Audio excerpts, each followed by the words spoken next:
Hi folks, it's Andy. Welcome to this week's Kendo Rant.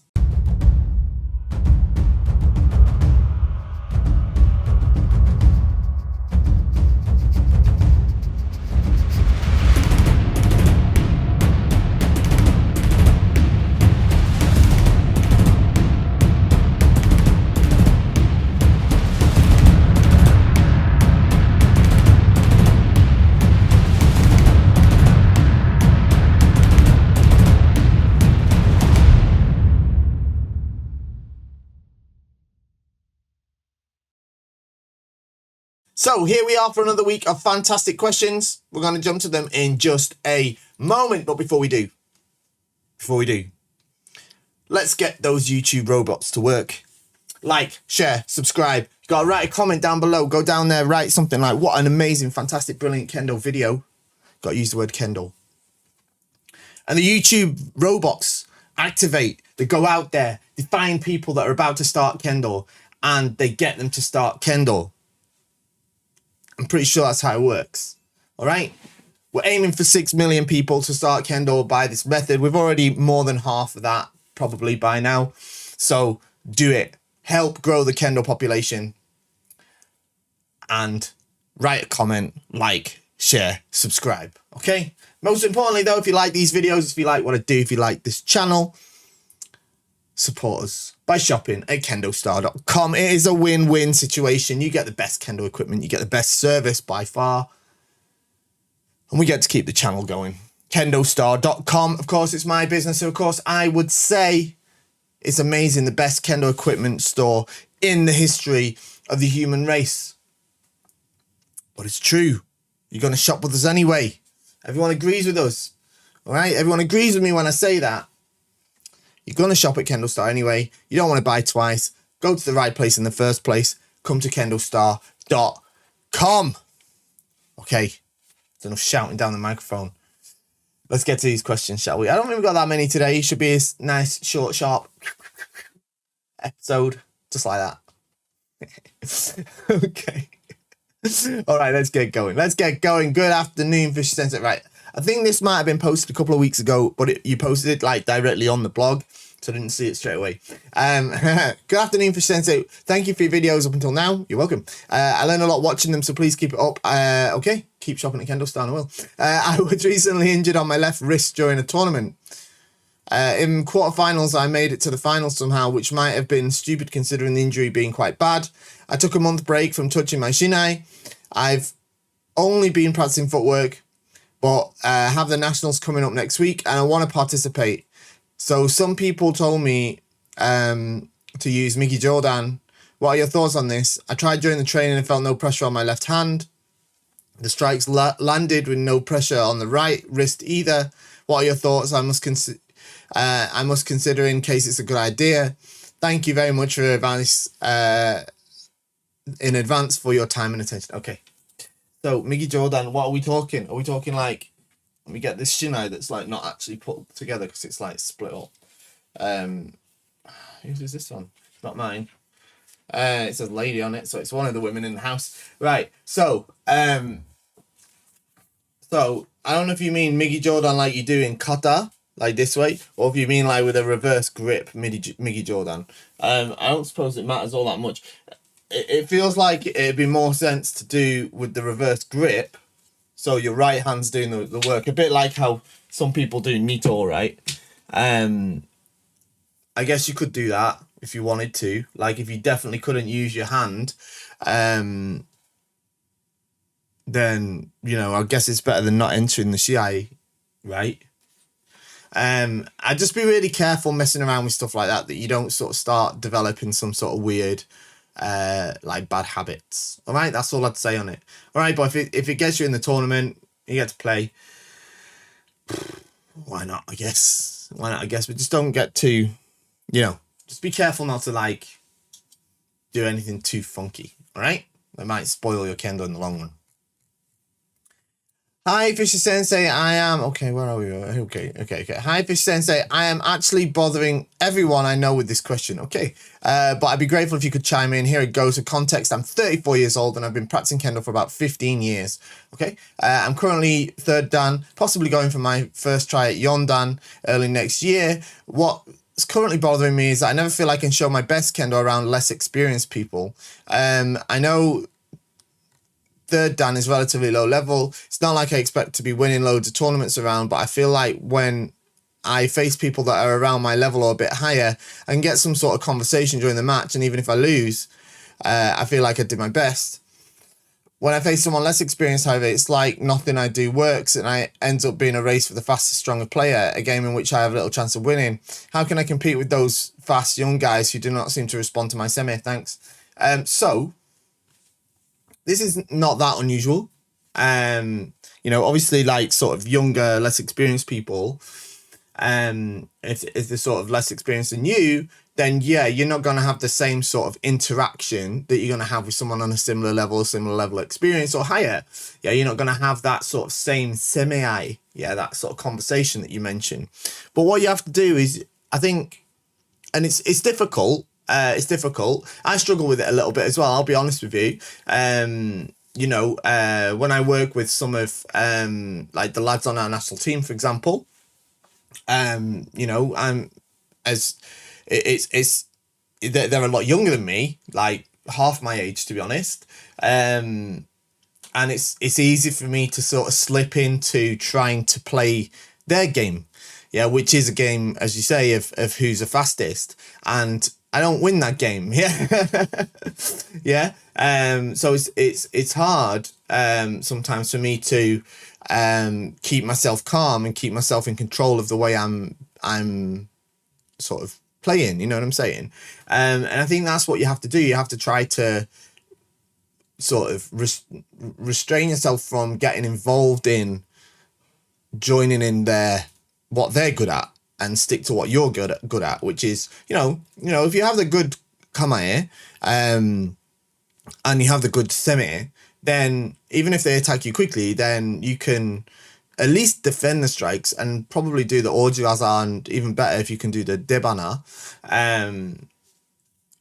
But I appreciate it's not easy, but I think that's the thing to do, is to use those practices to practice that sort of thing. All right, so maybe just try to control your own kendo and not get too caught up in trying to get involved in a hitting game of who can hit each other faster or more, but instead try to be strict to yourself and try to keep your kamae. Don't try to outmatch them in speed, because as you said, you won't win. Yeah. Instead, of course, they're not going to respond to all of your semi because they don't fully understand it all. Yeah, they don't have the experience to realize the way in which you're sort of using your semi. So you have to think about different ways to apply the semi in a way that will affect them. All right, it's not it's not like I guess that's the wrong way of putting it, saying that they don't understand it. It's just that they don't have experience of being of interacting with an opponent in that way all that much, so it's less effective on them at this point, all right, because it might be more subtle than what they're sort of used to when they, especially if they're very much about this sort of speed and who's the fastest to hit, then it's a lot more like brazen in a way, the way that they approach their attacks. So you have to use that a little bit as well. So it's about being a little bit smart, being a little bit patient, and being a little bit more sort of in control of not trying to fall into their pace. And it's difficult. I find it difficult. I'm not gonna lie, as I said, I really do find it difficult because there's part of me that kind of wants to, doesn't want to admit that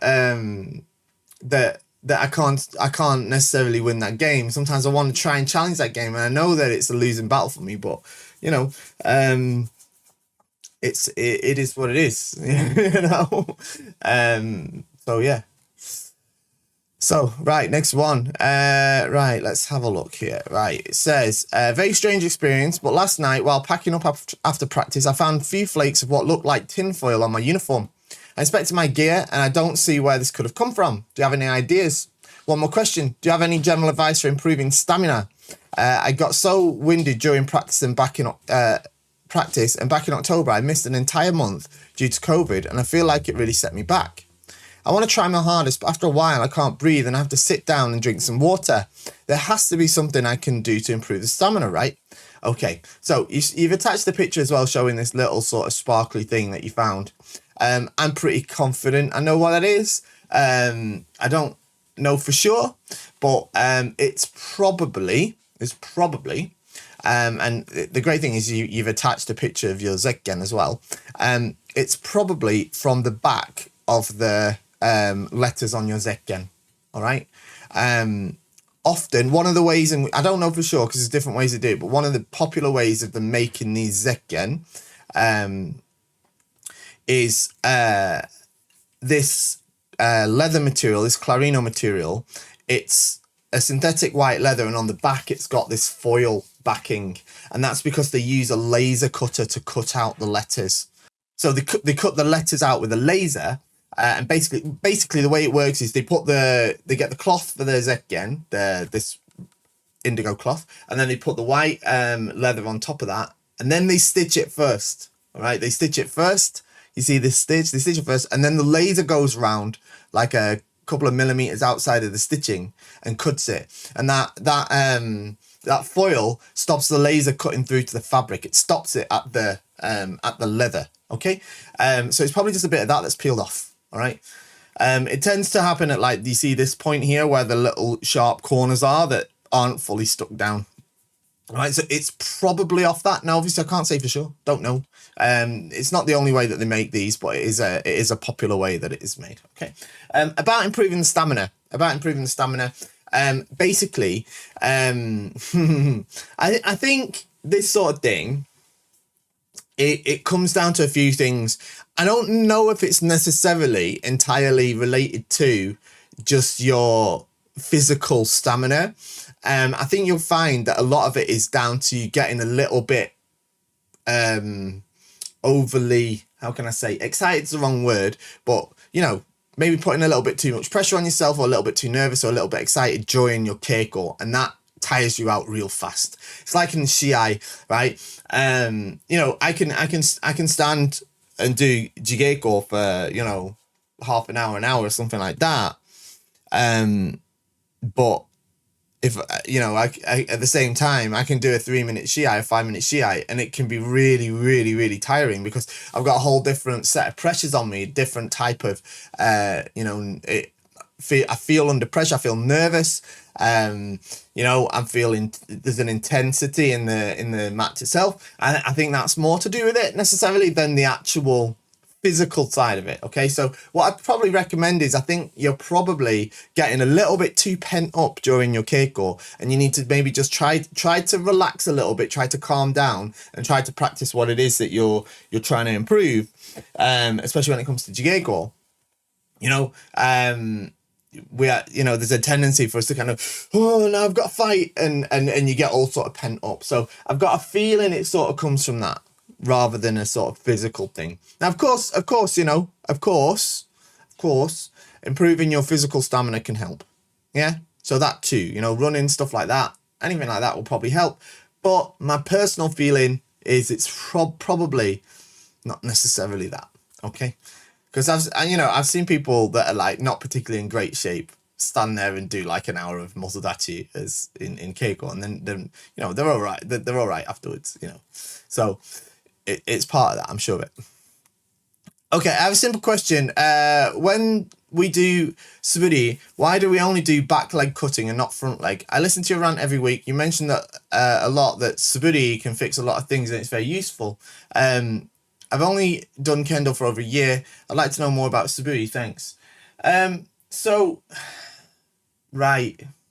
Yeah, this is a good question, because I think there's a sort of misconception, or a bit of a way. I think it's a popular way of thinking about it that I think is flawed. So I don't think you should think of it as front leg and back leg cutting. All right. Whether you do suriashi, sliding footwork, or whether you do humikomiashi, so stamping, the drive is powered by the left leg. All right. So you drive forward on the left leg. All right. And one thing that I sort of started thinking about is, I think when we do suriashi, and when we do fumikomi as well, we have this sort of idea of thinking of it should be 1 and 2 or 1 and 2, and it shouldn't. It should be 1 and 1. Yeah, should be the rhythm. So it's I think that it's part of that. Yeah, and it's not about cutting on the back leg or the front leg. It's about when whether you unify your whole body, sword and spirit together, men or men, when you do cutting with suriashi, or whether you do it with humikomi, and they do lead into each other. All right, they do lead into each other. They're very. It's not cutting on the front leg and cutting on the back leg. Yeah, it's cutting as you launch yourself forward, and there's of course the rhythm of that is slightly different depending on the dynamic of the actual strike, whether it's suriashi or fumikomi. But if you start thinking of it as front leg, back leg, front leg, back leg, front leg, back leg, you're going to have this sort of 2-step suburi and 2-step hitting, and it's going to result in this kind of thing that you also see where people often the right leg when they do humikomi lands well before they hit the bam bam, this sort of way. I think that's kind of part of it. So I try and get away from this thinking of front leg cutting, back leg cutting, and just think of pushing your body forward and hips forward with your left leg as you make your strike, and then the whole process kind of coming together in one movement. And it's the same if you launch forward with humikomi as well, actually. So yeah, that's why. All right, it's not that they're necessarily super separate. It's just they've got a slightly dynamic difference in a lot of the ways, in a sort of similar way in which like large swings and small swings have a different dynamic difference, but they still sort of work with each other. So yeah, I think of it that way. Suburi is such an important thing, and it really does. It can fix so much of your kendo. You'd be surprised. I really think that it's so undervalued as well. Because the best thing about Suburi is that you can do it on your own, and you can do it in your house. You can do it at home, and a lot of the issues I've had with my kendo over the years, a lot of the things that I needed to improve. I had a period where my tenouchi was weak. I wasn't able to hit strong enough. It was partly related to my tenouchi technique with my hands, and it was partly related to my ability to engage my body in my humikomi. And I fixed these things with Suburi. Similarly, improving the left leg hikitsuke, the fast moving up the left leg, like I say, so it's not 1, 2, but 1. Again, I did that with the Suburi. I improved that with Suburi. So it's super important. And it can fix so much of your kendo, and it's easily overlooked. So, and you can do it by yourself. So, next, when doing Kirikaeshi, are you supposed to be hitting the top of the men, or do you aim for the sides? Also, what is the ideal angle of the cuts? I've heard about both shallow semi-vertical 45-degree sayumen and a near horizontal angle. Right, okay, so when you do Kirikaeshi, the first is shomen, right? Shomen, this way, here, yeah? And then you're doing sayumen, yokomen, right? Here and here, right? And it's about 45 degrees. 45 degrees is like, it's like nobody's measuring that stuff, yeah? There's no protractors coming out here. Oh, is that like this? Yeah. It's an image, yeah. It's an idea, yeah. So, and different teachers will think different things. Personally, I think a reasonably wide one is more beneficial than one that's too narrow, because I think one of the great benefits of Kirikaeshi is learning how to actually use your wrists to strike, Yeah. And one of the things that's really important is that you try to make the left and right sides equal, whether it's wide or shallow. All right. And you should be aiming for here onto the men button. Right. You should be aiming to try and put the kensaki onto the men button on either side. Okay. Even if they block with the shinai, even if they're blocking with the shinai, you should still be aiming to hit the men. Okay, but it is at the like this sort of point, this point, and this point. Okay. So yeah, that's my sort of view on that. Okay. We're the last one. All right. It's a nice short, sharp episode this week. Okay. Hi Sensei, I hope all is well. 2 questions this week. Do you have any tricks for helping someone keep their back foot straight when they don't have a great awareness of their body? We have a student who's trying quite hard, but is a little uncoordinated. Feel bad just saying keep your back foot straight every 3rd step, but I'm not 100% sure what else to do. I know it's a struggle for many in the beginning, and I was just wondering if you had anything to help those struggling a little more with it. 2, what does fumikomi actually mean? I know what it means in the context of Kendo, but we watch a lot of sumo in Japanese, and I catch them saying fumikomi as well. Thank you so much. Okay, so look, I don't really have, there isn't a trick that I found to help somebody keep their back foot straight. You know, it's just something you have to really concentrate on all the time. And it's not something that people struggle with just in the beginning. You know, people struggle with it, like, I think throughout their entire Kendo career. I think when you're younger, you can sort of force it into a habit, but as you get older, it starts to want to go out again. So you have to kind of keep it in your mind to keep it straight, or, you know, pretty much straight, so that you're able to launch yourself forward properly. The fact is if you don't have the straight back foot, then you're not going to make effective strikes. So it is really important. And unfortunately, yeah, and you know, yeah, I kind of get what you're saying. You know, you feel sort of bad saying keep your back foot straight, keep your back foot straight, keep your back foot straight all the time, but I don't think there's much of an alternative, you know, other than just repetition and keeping reminding somebody. You know, it doesn't necessarily have to be like, well, I don't know. You just have, it just is a case of repetition, unfortunately. I can't think of a, you know, one thing I have sort of said to try and help people imagine it a bit better is not just keep the back foot straight, but keep the left hip bone pointed towards the opponent and not out to the side. So the left hip bone has to be pointed to the opponent. You can't really do that if your back foot is pointed out. It has to be pointed pretty straight in order to keep your body fully on straight to the other person. So yeah, in terms of fumikomi, so fumikomi is it's like a compounded word.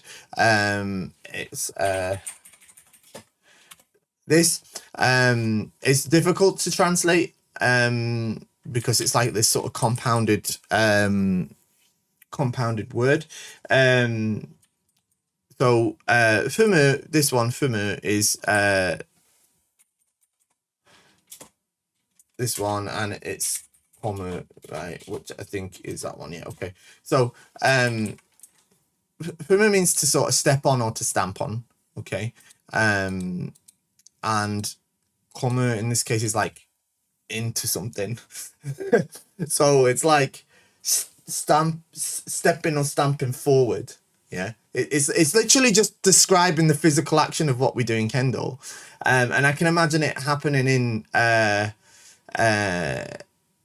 you know, using that word in sumo as well. I don't know much about sumo, but I can imagine that sort of being used in that context. It can sometimes be used as a sort of grammatical or like descriptive term as well. Like if somebody sort of throws themselves into something, they can say that they sort of fumikomi into that.